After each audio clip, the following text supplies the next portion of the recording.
peace or happiness, let it enfold you. When I was a young man, I felt these things were dumb, unsophisticated. I had bad blood, a twisted mind, a precarious upbringing. I was hard as granite. I leered at the sun. I trusted no man and especially no woman. I was living a hell in small rooms. I broke things, smashed things, walked through glass, cursed. I challenged everything, was continually being evicted, jailed in and out of fights, in and out of my mind. Women were something to screw and rail at. I had no male friends. I changed jobs and cities. I hated holidays, babies, history, newspapers, museums, grandmothers, marriage, movies, spiders, garbage men, English accents, Spain, France, Italy, walnuts, and the color orange.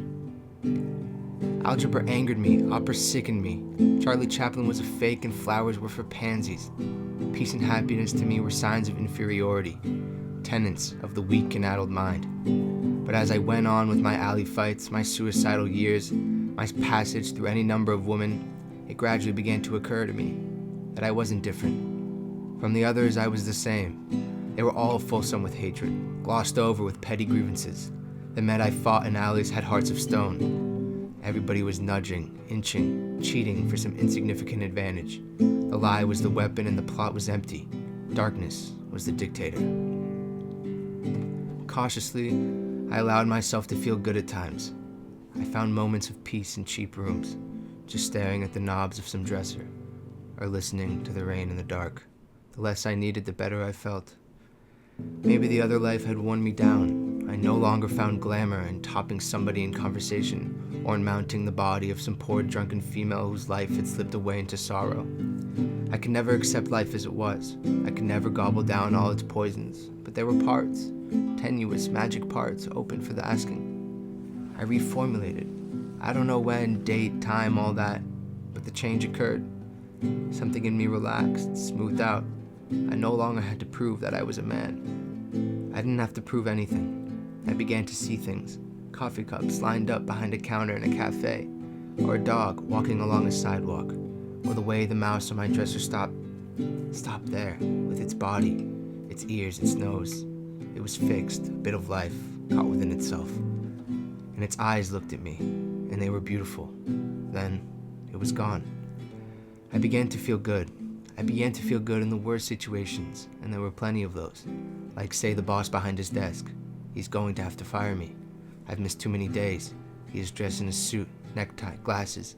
He says, I'm going to have to let you go. It's all right, I tell him. He must do what he must do. He has a wife, a house, children, expenses, most probably a girlfriend. I am sorry for him if he is caught.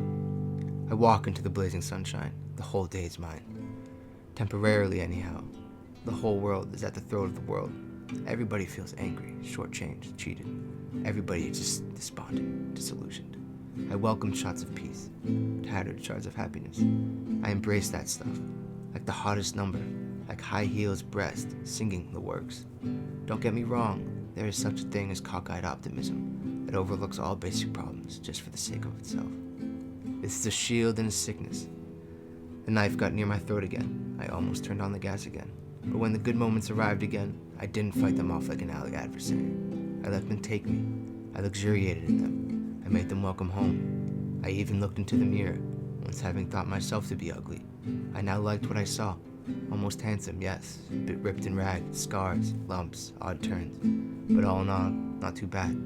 Almost handsome. Better at least than some of those movie star faces, like the cheeks of a baby's butt. Finally, I discovered real feelings of others, unheralded, like lately, like this morning. As I was leaving for the track, I saw my wife in bed, just the shape of her head there, not forgetting the centuries of the living and the dead and the dying, the pyramids. Mozart dead, but his music still there in the room. Weeds growing, the earth turning, the tote board waiting for me. I saw the shape of my wife's head. She's so still. I ached for her life, just being there under the covers. I kissed her in the forehead. Got down the stairway, got outside, got into my marvelous car, fixed the seatbelt, backed out the drive, feeling warm to the fingertips, down to my foot on the gas pedal. I entered the world once more, drove down the hill, past the houses, full and empty of people.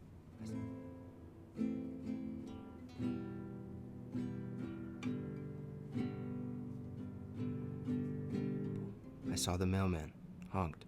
He waved back at me.